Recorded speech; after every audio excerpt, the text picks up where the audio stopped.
Hello नमस्कार। आज चाहिँ हाम्रो श्रमबार सुम्निमा पारुवाङ प्रतिमा स्थलमा चाहिँ हाम्रो सरसफाइ कार्यक्रम चलिरहेछ। अहिले चाहिँ हाम्रो ब्रेक टाइम 15 मिनट है दाइ, हाम्रो 15 मिनट ब्रेक टाइम चलिरहेछ। यो दाइ के हुनुहुन्छ, दाइको काम चाहिँ खालि ढुङ्गा फुटाउने हो, तर आज खै सरसफाइमा आएछ म छक्क परिरहेछु।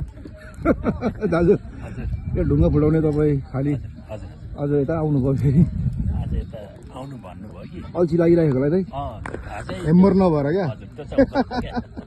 हाम्रो दाइहरू हुन्छ एकदमै खट्नुहुन्छ श्रमदानमा, जहिले दाइलाई जहिले मेरो सम्मान छ। ल हाम्रो ब्रेक टाइम चलिरहेछ दिदी, होइन ब्रेक टाइम चलिरहेछ। ब्रेक टाइम हामी सबै ब्रेक टाइममा छौँ है साथीभाइहरू। यहाँ हाम्रो सबैभन्दा अगुवा बाजे पनि हुनुहुन्छ, मेरो बाबाको साथी। अनि 90 वर्ष पुग्नुभयो धेरै, होइन 90 पुग्नु आँट्नु।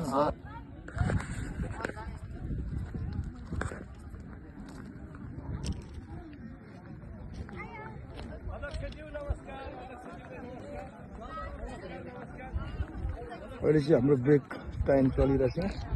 हाम्रो अध्यक्षज्यू नि आउनुभयो, दिनेश दाई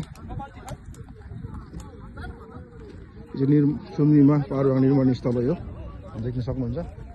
दिनेश दाई पनि आइपुग्नु भयो। यसरी हाम्रो श्रमदाताहरू चाहिँ यसरी सबैजना अहिले एकछिन रेस्ट गरेर बसिरहेछ। आजको मौसम एकदमै उग्रिएको छ। अरे नमस्कार दिदी,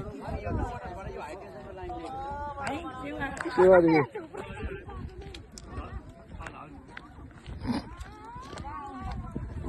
आज हामी श्रमदाताहरू धेरै छौँ चिन्डे डाँडामा।